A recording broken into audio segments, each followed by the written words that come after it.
पहला न्यूज़ जो आज के लिए हम लोग पढ़ने वाले हैं पॉलिटी के लिए वो है कि आंध्र प्रदेश डिमांड कर रहा है स्पेशल कैटेगरी स्टेटस का। ओके। बट सेंटर उसको ऐसा नहीं दे रहा। क्यों इसमें, क्यों ऐसा मांग रहा है?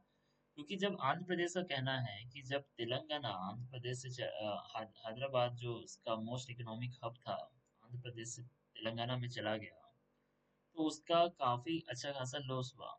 अब 14th फाइनेंस कमीशन क्या किया कि जो टैक्स डेवल्यूशन का परसेंटेज है वो 32% से 42% कर दिया।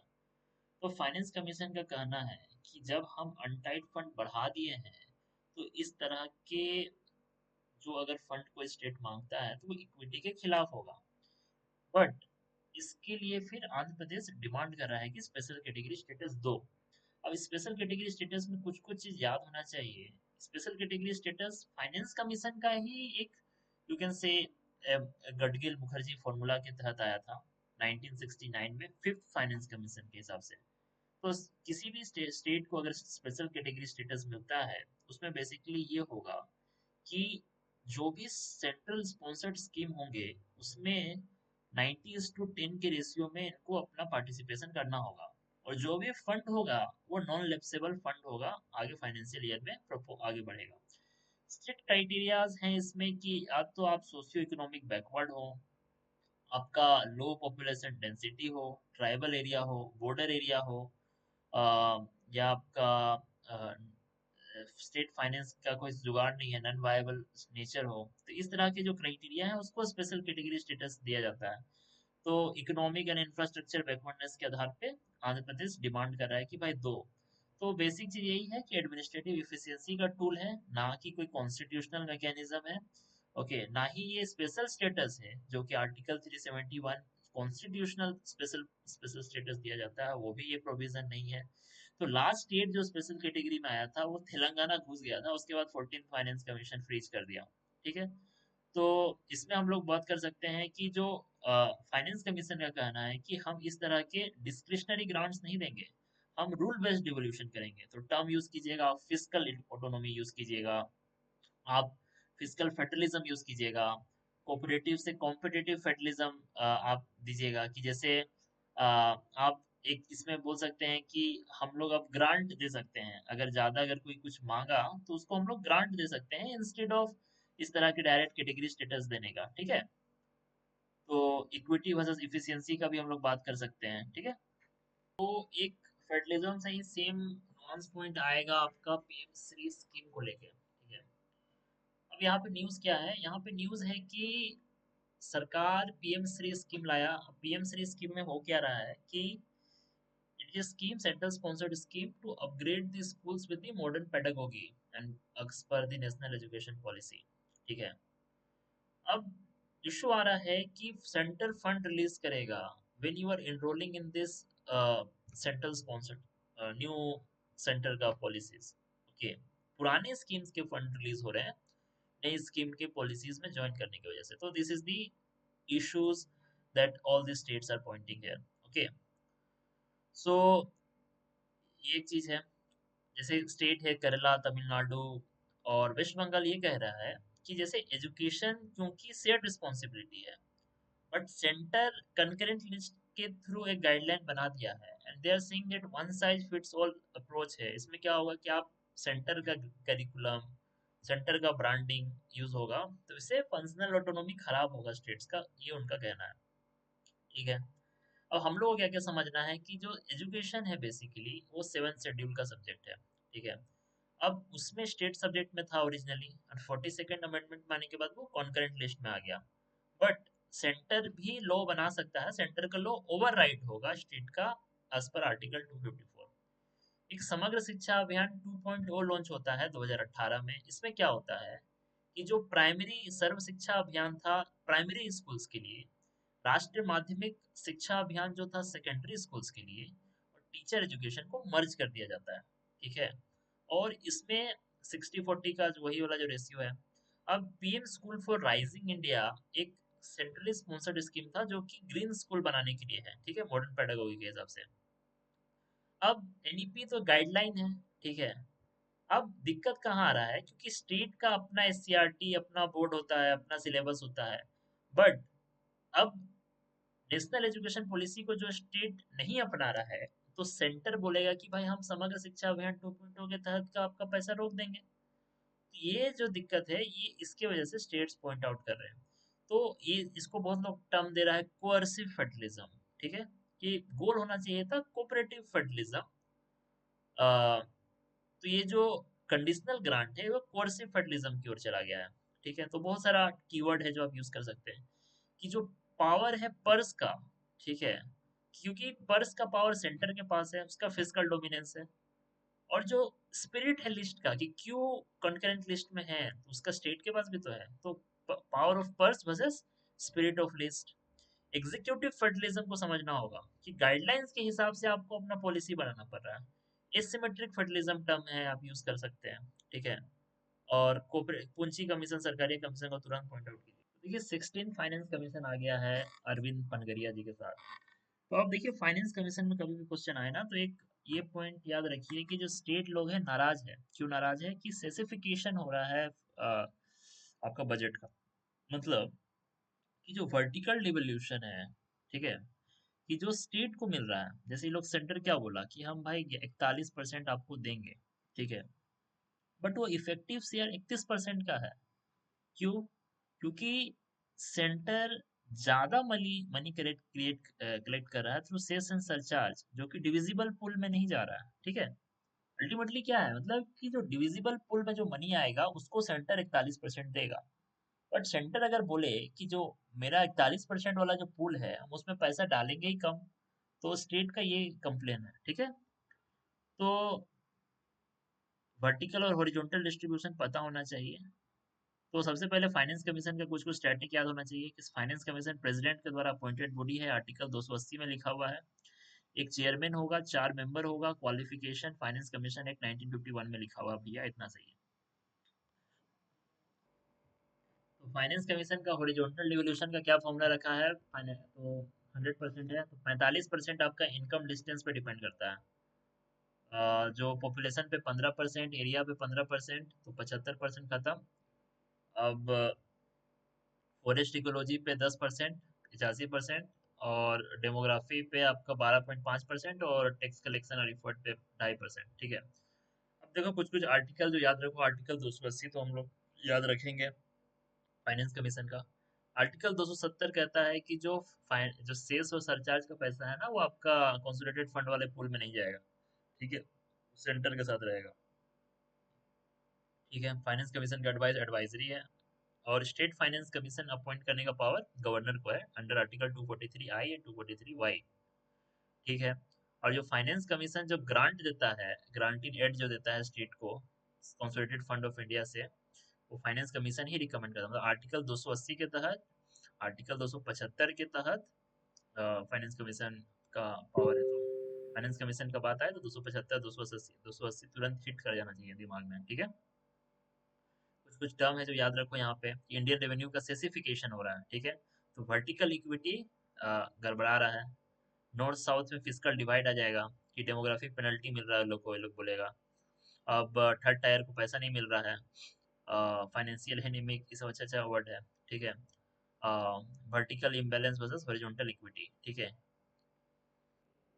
now let's understand the president rule. Okay, तो आर्टिकल 355 के तहत it is the duty of union कि वो प्रोटेक्ट करे स्टेट्स को, ओके, अगेंस्ट इंटरनल डिस्टरबेंस और एक्सटर्नल अग्रेशन।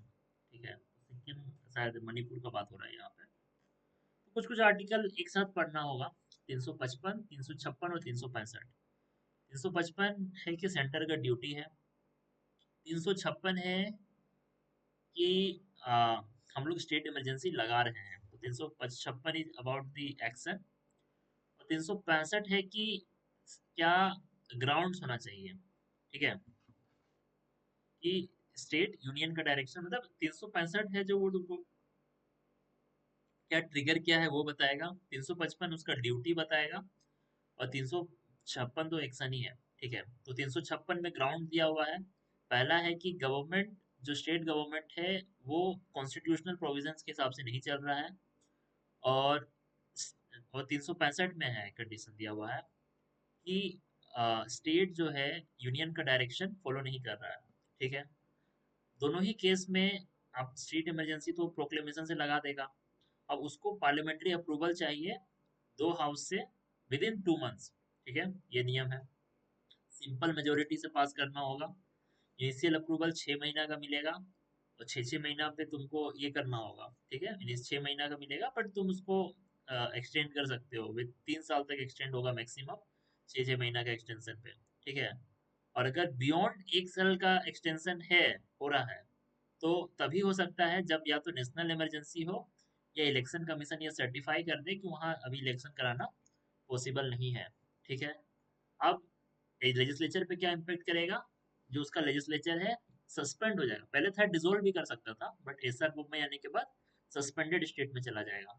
ठीक है, अगर प्रोक्लेमेशन रिमूव होता है तो वो फिर से स्टार्ट हो जाएगा। ठीक है, प्रेसिडेंट गवर्नर के रिपोर्ट में कर सकता है, president rule can be impose if governor send, मतलब गवर्नर रिपोर्ट या अदरवाइज, मतलब कैबिनेट के एडवाइस पे भी कर सकता है। ठीक है, नेशनल इमरजेंसी का जैसे फंडामेंटल राइट पे इफेक्ट करता था, प्रेसिडेंट रूल का कोई फंडामेंटल राइट पे इफेक्ट नहीं हो रहा है। ठीक है, ये चीज हो गया। एसआर बुम्मे कोई हमेशा याद रखना है प्रेसिडेंशियल रिव्यू में कि जो एसआर बुम्मे है वो फेडरलिज्म को बेसिक स्ट्रक्चर बता रहा है।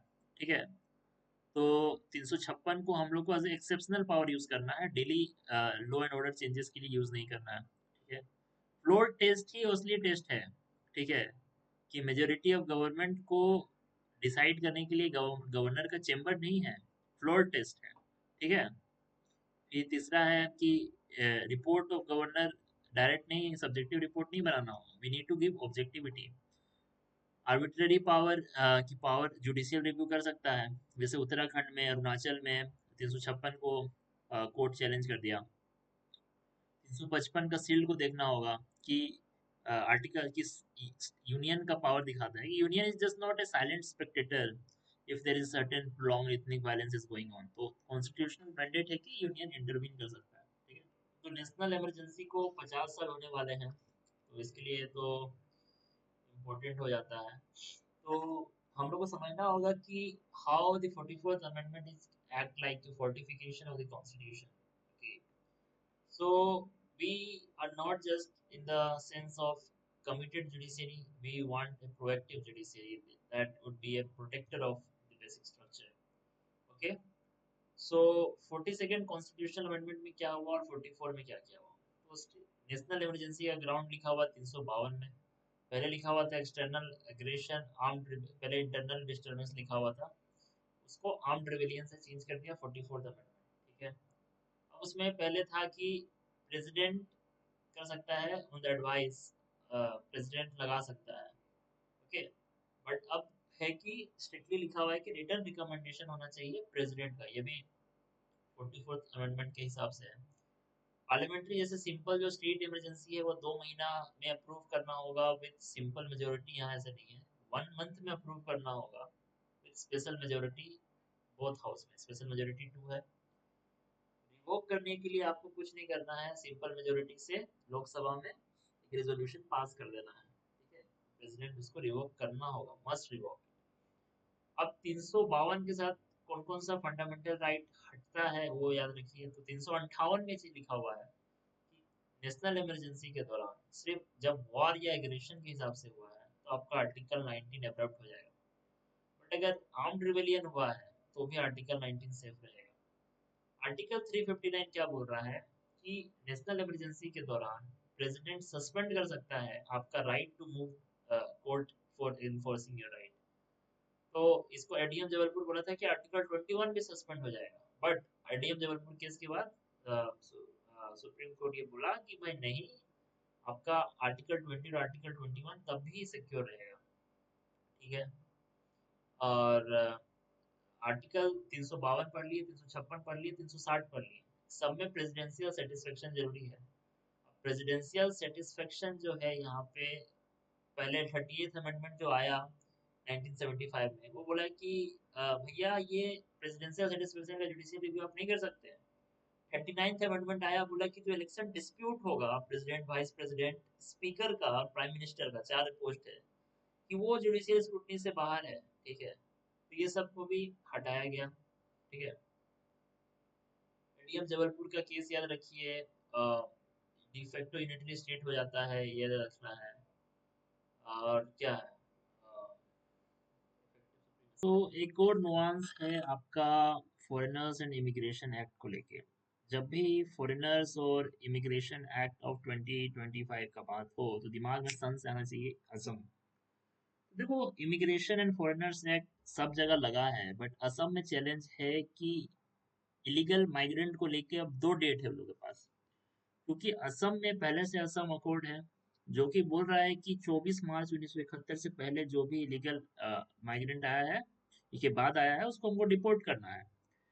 जबकि जो ये इमिग्रेशन एंड फॉरेनर्स एक्ट है वो बोल रहा है कि 31 दिसंबर 2024 से पहले जो आया है उसको हम लोग अनडॉक्यूमेंटेड माइनॉरिटी को प्रोटेक्ट कर रहा है, उसके बाद वाले को डिपोर्ट करेंगे।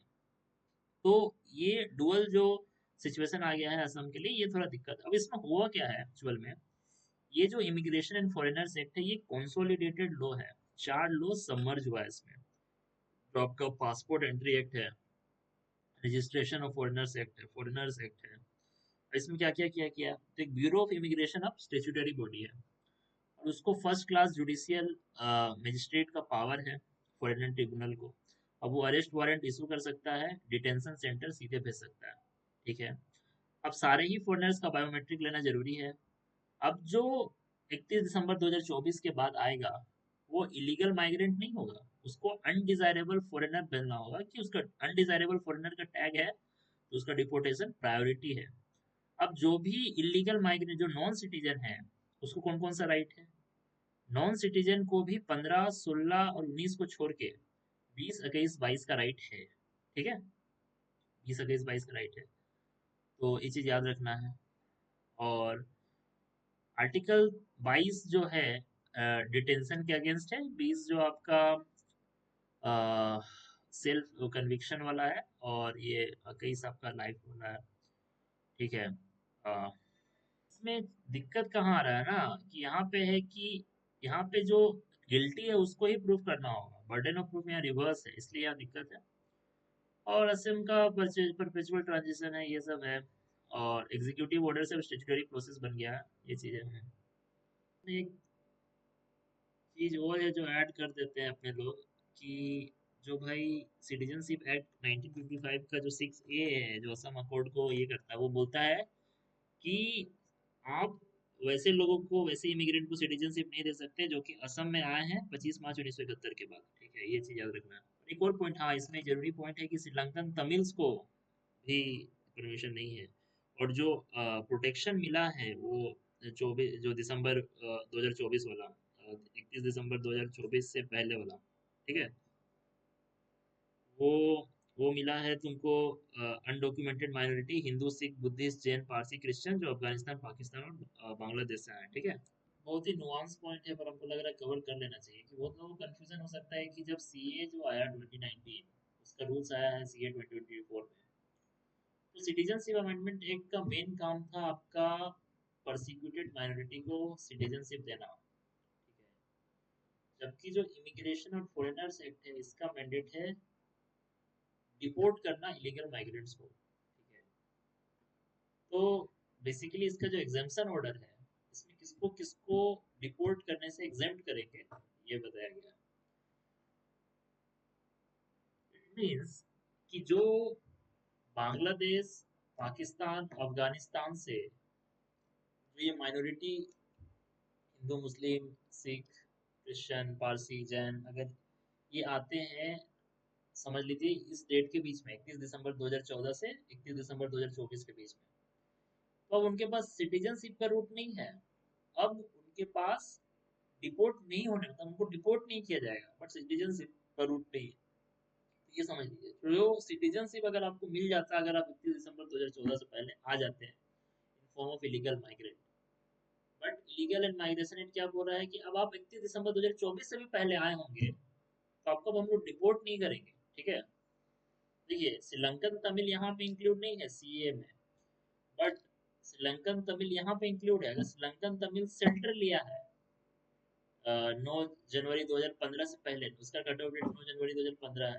तो हम लोग उसको सिटीजनशिप अभी नहीं देंगे, अभी हम लोग उसको बोल रहे हैं कि अभी उसको वीजा रिक्वायरमेंट और पासपोर्ट से एग्जाम्प्ट किए हैं, ठीक है। क्योंकि देखो क्यों इसमें ये जो वीजा वाले में क्या अलग रिक्वायरमेंट है कि मतलब अब हम लोग उसको वीजा रिक्वायरमेंट के लिए एग्जाम्प्ट किए हैं, क्योंकि जो इमिग्रेशन ऑर्डर में एक प्रोविजन है ये जो बाकी माइनॉरिटी कम्युनिटी के लिए, कि आप लोग एक लॉन्ग टर्म वीजा के लिए अप्लाई कर सकते हैं, ठीक है। लॉन्ग टर्म वीजा आपके पास है तो वो प्रिकर्सर है कि आपको सिटीजनशिप बाद में दिया जा सकता है, बट श्रीलंकन तमिल को ये नहीं दे रहा था, इसलिए हम लोग ये काम किए, ठीक है। अच्छा, करंट अफेयर्स का क्वेश्चन आ गया है यहाँ पे, बात हो रहा है महादी रिवर का, ठीक है। बहुत चीज इसमें समझने वाला बात है। सबसे पहले न्यूज है कि कर्नाटक जो है डाइवर्ट कर रहा है पानी महादेवी बेसिन से मालप्रभा बेसिन में। मालप्रभा जो है कृष्णा रिवर का ट्रिब्यूटरी है, ठीक है। अब एक कालस बंदूरी नाला प्रोजेक्ट है उसके वजह से, जो कि धारवाड़ या कर्नाटक का जो वाटर क्राइसिस वाला रीजन है वहाँ पे करने के लिए। अब एक सेंटर इम्पावर्ड कमेटी जो है टाइगर रिजर्व घोषित कर रहा है महादेवी वाइल्ड लाइफ सेंचुरी में, बट अब स्टेट गोवा सरकार कंफ्यूज है कि करे कि नहीं करे, ओके। क्योंकि इससे कर्नाटक का डाइवर्जन जो प्रोजेक्ट है उसमें मासिव हर्डल आ जाएगा, ठीक है। अब हम लोग को समझना है कि जो आर्टिकल 262 जो कि बात करता है इंटर स्टेट वाटर डिस्प्यूट के बारे में, और नेशनल टाइगर कंजर्वेशन अथॉरिटी है जो कि वाइल्ड लाइफ प्रोटेक्शन एक्ट के अंदर काम करता है। पहले इन्वायरमेंट से स्पेसिफिक जानकारी जानते हैं कि सबसे पहला है मांडोवी रिवर। तो जो मांडोवी रिवर है वो एक वेस्ट फ्लोइंग रिवर है। Bhimgarh wild life sanctuary Karnataka से निकल रही है। तीन स्टेट है मांडोवी रिवर में, कर्नाटक, महाराष्ट्र और गोवा, ठीक है। अब अरेबियन सी में पणजी में गिरेगा, ठीक है। ट्रिब्यूटरीज क्या क्या है, महादेवी रिवर का ट्रिब्यूटरी है कलसा और बंदूरी, इस पे ही नाला प्रोजेक्ट बना रहा है तुम्हारा कर्नाटक, ठीक है। सुरला रगड़ा, ठीक है, ये सब दूध सागर, ये सब नाम आए तो महादेवी रिवर याद आना चाहिए, ठीक है। महादेवी वाइल्ड लाइफ सेंचुरी है गोवा में, ठीक है। वेस्टर्न घाट बायोडाइवर्सिटी हॉटस्पॉट का गढ़ में है, ठीक है। अब यहाँ पे एक पहाड़ है आपका सांसोगुड नाम का। सांसोगुड जो है आपका हाईएस्ट पीक है गोवा का, ठीक है। अब इसका जो टाइगर रिजर्व का स्टेटस है वो इन प्रिंसिपल है, मतलब नेशनल टाइगर कंजर्वेशन अथॉरिटी अब बोल दिया है। अब बॉम्बे हाई कोर्ट जो है वो स्टेट को डायरेक्ट किया है, बट स्टेट गवर्नमेंट अभी रिहेबिलिटेशन के लिए भी रुका हुआ है, ठीक है। तो अभी मतलब बोला जाए तो अभी अंडर पेंडिंग है। ये एरिया एवियन पॉपुलेशन भी यहाँ पे, यहाँ कौन सा वर्चर मिल रहा है, लॉन्ग विल्ड वर्चर मिल रहा है, ठीक है। कहाँ पे है, यहाँ पे वज्र सकला फॉल है, बिरडी फॉल है, दो फॉल याद रखना है। यहाँ पे महादेव कैसिलियन, कैसिलियन पिल्लू टाइप से होता है, देखिए ऐसा करके कैसिलियन होता है। ये एम्फीबियन है एक्चुअल में, ठीक है, लेगलेस एम्फीबियन है। और महादेव रिवर जो है ट्रिब्यूटरी है कृष्णा का, नहीं, महादेव अपने आप में एक अलग रिवर है। और कर्नाटक चाहता है कि इसका जो पानी है, इसका जो दो ट्रिब्यूटरी था, कलसा और एक और क्या प्रोजेक्ट नाम था उसका, कलसा और भंडूरी से हम ये महादेवी बेसिन से मालप्रभा बेसिन में ले जाए, जो कि कृष्णा बेसिन में पानी डाल दे, ठीक है। अब पावर किसका है ये टाइगर रिजर्व घोषित करने का, तो world wild life protection act के सेक्शन 38(5) के तहत स्टेट गवर्नमेंट नोटिफाई कर सकती है tiger reserve on the recommendation of national tiger conservation authority, ठीक है। अब पूछ रहा है कि दूध सागर फॉल वहां पे नहीं, तो दूध सागर फॉल वहां पे नहीं है, दूध सागर फॉल आपका भगवान महावीर सेंचुरी और मोल्यम नेशनल पार्क में है, ठीक है। ये जो दूध सागर फॉल है एक्चुअल में ये महादेवी रिवर पे ही है, ठीक है। गोवा में है दूध सागर फॉल, 4 टायर वाटरफॉल है, ठीक है। और पर ये wild life Mahadev wild life sanctuary में नहीं है, ये चीज याद रखना है, ये भगवान महावीर सेंचुरी में है, ठीक है। सिंपल बात है कि जो वाटर डिस्प्यूट है उसका मैंडेट आर्टिकल 262 के तहत ट्रिब्यूनल्स को है, बट अगर कोई सिविल अपील है या स्पेशल लीव पिटीशन के थ्रू में सुप्रीम कोर्ट भी सुन सकता है, ठीक है। ये भी समझ लेना है कि जो महादेवी वाटर डिस्प्यूट ट्रिब्यूनल है ये अपना वोट दे चुका है 2018 में, तो ट्रिब्यूनल वाला भी बात नहीं है, ठीक है।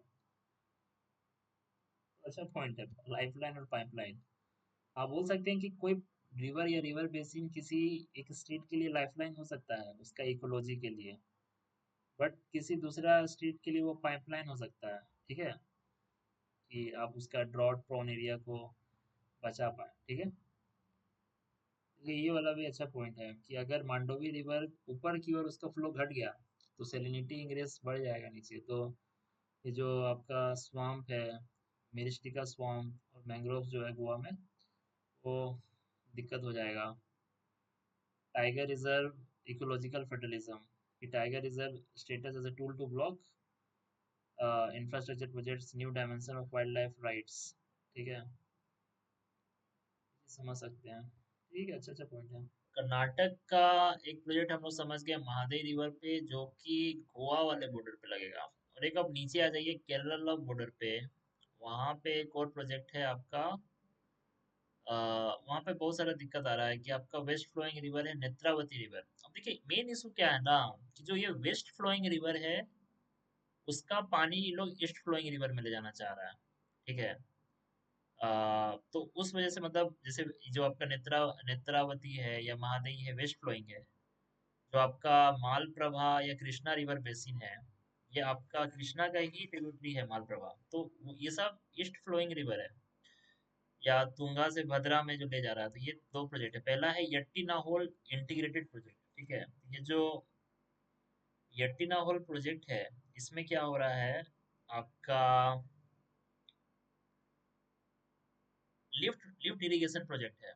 मतलब कि जो नेत्रावती रिवर है वहां से हम लोग पानी को उठाएंगे और इस तरह मतलब आपका कहाँ पे डालेगा, जो एरिड डिस्ट्रिक्ट है कोलर चिकमंगलुर वहां पे भेजा जाएगा। ठीक है, दिक्कत आ रहा है क्योंकि ये जो लिफ्ट इरिगेशन है ये आपको ग्रेविटी प्रोजेक्ट प्रोजेक्ट है तो सही रहता है, ये लिफ्ट है तो उसकी वजह से बहुत सारा एनर्जी इंटेंसिव हो जाएगा।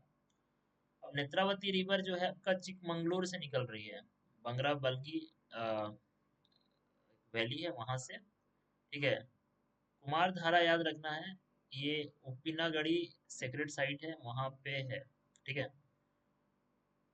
ये आप देख सकते हैं कि उप्पिनागढ़ी इस साइड है। ठीक है, तो ये चीज हम लोग समझ गए। उप्पिनागढ़ी जहाँ कुमार धारा के साथ आपका नेत्रावती रिवर मिक्स हो रही है। एक तो ये एत्तन और येत्तिनाहोल इंटीग्रेटेड प्रोजेक्ट है। एक कालासा बंदूरी हम लोग पढ़ लिए महादेवी रिवर का, जहाँ की कालासा और बांदुरी का जो ट्रिब्यूटरी है जो कि महादेवी का ट्रिब्यूटरी है, उसको मालप्रभा का, उसका पानी मालप्रभा रिवर में डाला जा रहा है। ठीक है, जो कि कृष्णा का ट्रिब्यूटरी है।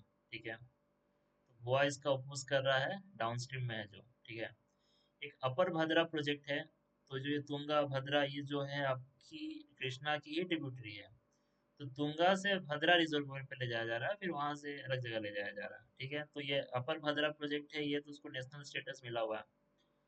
अब एटीना हॉल प्रोजेक्ट में क्या है, एटीना हॉल प्रोजेक्ट नेत्रावती बेसिन से एरिड रीजन में ले जा रहा है, ईस्ट वाले रीजन में ले जा रहा है। ठीक है, अब क्या पूछ रहा है कि कुमारधारा रिवर जो है राइट बैंक ट्रिब्यूटरी है नेत्रावती रिवर का। ठीक है, तो नेत्रावती रिवर का तो जल्दी आदमी से तैयारी नहीं करता, एक बार देख लेते हैं, याद रहा तो रहा, नहीं रहा तो नहीं रहा। देखिए यही है नेत्रावती रिवर, तो नेत्रावती रिवर जा रहा है तो कुमारधारा इसका आपका क्या बोलिएगा लेफ्ट ट्रिब्यूटरी है। ठीक है, उप्पिना गढ़ी देख रहे हैं, यहाँ से कुमारधारा आ रहा होगा, ये उप्पिना गढ़ी में सेक्रेट साइट है। नेत्रावती का और क्या क्या है ट्रिब्यूटरी सब, आपका मृत्युंजय रिवर, कपिला रिवर, ये सब है आपका। ठीक है, कुमारधारा ही मेन है। और अब ऐसा नहीं है कि ट्रिब्यूनल एक बार अवार्ड दे दिया तो आपको तुरंत हो जाता है। जो सेंट्रल उसको ऑफिशियल गजेट में पुश करेगा तब जाके वो सुप्रीम कोर्ट का जो ट्रिब्यूनल है उसका डिक्री बाइंडिंग होगा। ठीक है, तो उसमें भी देरी हो सकता है। ठीक है, ये पीवाईक्यू में पहले भी पूछा हुआ है। ठीक है, अब उसके बाद हम लोग को कावेरी वाटर डिस्प्यूट ट्रिब्यूनल 2 का भी वो पता हो जाना चाहिए। ठीक है, तो इंटर बेसिन वाटर ट्रांसफर क्या है, टेक्निकल टर्म है ऑल थ्री प्रोजेक्ट्स का। ठीक है, हाइड्रोलॉजिकल स्ट्रेस दूर करता है बट इकोलॉजिकल डेप्थ क्रिएट करता है एक रीजन पे। ठीक है, तो वही है लाइफलाइन वर्सेस पाइपलाइन वाला इशू है। वाटर जीरो सम गेम है, ठीक है। वन स्टेट का ड्रिंकिंग वाटर, दूसरा स्टेट का इकोलॉजिकल कोलैप्स है, ठीक है। तो conflictual federalism to basin wide management करना होगा हम लोगों को, ये भी ये सब टर्म है, आपको एनवायरनमेंट में लिखना होगा आंसर राइटिंग में। Conflictual federalism to basin wide management, ठीक है। नेशनल प्रोजेक्ट स्टेटस है, तो सेंट्रल ओवरसाइट करेगा, स्ट्रिक्ट एनवायरनमेंट असेसमेंट होगा, ऐसे ही थोड़ा ना पैसा दे देगा, ठीक है। Right to water versus right of nature, ये भी ध्यान देने वाला बात है कि एक जगह ह्यूमन राइट है ड्रिंकिंग वाटर होना चाहिए, एक जगह वेस्टर्न घाट का राइट्स है जो यूनेस्को वर्ल्ड हेरिटेज साइट है। सतलुज यमुना कैनल को समझना है, तो सतलुज यमुना कैनल का बेसिक इशू क्या है भैया कि आ, एक आ, आ, आगरा आपका सतलुज भाखड़ा शायद वो एक रिवर मैनेजमेंट बोर्ड है, मतलब बेसिक ये है कि सतलज रिवर पे रावी ब्यास का जो बेसिन है, हरियाणा और पंजाब, क्योंकि ये रिवर पंजाब से होकर गुजरती है, तो हरियाणा और पंजाब बोला मिलके भैया कि अब इस बेसिन पे अपना भी हक है, क्योंकि पंजाब रीऑर्गेनाइजेशन एक्ट है। तो पंजाब बना इस आधार पे कि चलिए ठीक है आप लोग नया स्टेट बना रहे हैं, बट हम लोग एक कैनल के हिसाब से पानी थोड़ा बहुत हम लोग को भी दीजिए। रिवर जो रावी ब्यास का बेसिन, अब दिक्कत है कि हरियाणा तो अपना प्रोजेक्ट पूरा कर दिया, बट पंजाब भी जो भी उसका पॉलिटिकल पर्पस के कारण बोल रहा है पंजाब की मेरे पास वाटर सरप्लस नहीं है। तो केस यहाँ बन रहा है कि सुप्रीम कोर्ट के नोटिफिकेशन के बाद भी, ट्रिब्यूनल के अवार्ड के बाद भी आप डी नोटिफाई कैसे कर सकते हैं कि लैंड एक्विजिशन हो गया है उसका, आप डी नोटिफाई कर दिए कि वो जो लैंड कैनल बनने के लिए जो लैंड हुआ था उसको फार्मर को वापस दे दिया। पॉइंट क्या है कि आप 214 किलोमीटर का कैनल है, पंजाब में बन रहा है 122 किलोमीटर, 92 किलोमीटर हरियाणा में। भाखड़ा ब्यास आपका मैनेजमेंट बोर्ड बना है पंजाब रीऑर्गेनाइजेशन एक्ट के तहत। इसमें बेसिकली रूल में चेंज हुआ है कि भाई एक जो पावर मेंबर है और एक जो हाइड्रो मेंबर है वो कहीं से भी हो सकता है, पहले था कि पंजाब और हरियाणा से ही होगा। आर्टिकल 262 इंटर वाटर डिस्प्यूट के लिए है, पहला क्लॉज आपका है कि parliament by law adjudication provide करेगा, 262 है कि सुप्रीम कोर्ट का ये नहीं होगा, प्रोविजन नहीं होगा, बट सुप्रीम कोर्ट का पावर है अंडर आर्टिकल 131 एंड 136, ठीक है। ये चीज समझ गए। अब एक चीज और समझना होगा कि ये इक्विटेबल अपॉर्शनमेंट है, अपोर्शन होगा आपका, inter state water dispute act 1956 allow करता है, ठीक है। तो हरियाणा और राजस्थान बोलेगा कि हम लोग को भी चाहिए, इसी आधार पे ना हम लोग मांग रहा है inter state water dispute act के इसी इक्वल इक्विटेबल अपॉर्शनमेंट के हिसाब से, ठीक है। और इसमें है कि प्रोसेस इनएडिक्वेसी का अच्छा एग्जांपल है कि कैसे 2002 का सुप्रीम कोर्ट का डिक्री के बाद भी, प्रेसिडेंशियल रेफरेंस के बाद भी पंजाब एग्रीमेंट को टर्मिनेट कर रहा है, ठीक है। तो हम लोग बता सकते हैं कि आइडेंटिटी पॉलिटिक्स में पानी का भी यूज हो रहा है कि रीजनल पार्टी सब नेशनलिज्म ये सब के लिए यूज कर रहा है कि हम अपना पानी नहीं देंगे। State assembly passes a resolution to ignore supreme court order, constitutional breakdown का सिनेरियो है ये, आपको यहाँ पे स्टेट इमरजेंसी लग सकता है, ठीक है। वाटर बास्केट श्रिंक हो रहा है, वाटर टेबल जो 1981 का एग्रीमेंट, ये पंजाब का ये आर्गुमेंट है कि भाई हम लोग जब उस टाइम एग्रीमेंट किए थे हम ये चीज एंटिसिपेट नहीं किए थे, अब हो रहा है तो अब हम लोग हट रहे हैं वापस, ये बोल रहा है, ठीक है। पढ़ेंगे गोदावरी पे जो फेमस पोल्लावरम प्रोजेक्ट है, ठीक है। तो अब ये न्यूज में इसलिए है कि तेलंगाना यूनियन जल समिति के पास आया है कि भैया ये जो आंध्र प्रदेश कर रहा है, बोल रहा है कि गोदावरी का जो सरप्लस पानी है हम वो कृष्णा में ले जाएंगे, ताकि उस पानी को हम ड्रॉट प्रोन जो एरिया है रायलसीमा रीजन है वहां पे, ठीक है। पर ये लोग बोल रहा है कि आंध्र प्रदेश रीऑर्गेनाइजेशन एक्ट में ऐसा लिखा हुआ था कि भाई जो भी ऐसा होगा वो एपेक्स काउंसिल से पूछा जाएगा, बट इसमें बात करने वाला बात है पोलावरम प्रोजेक्ट का।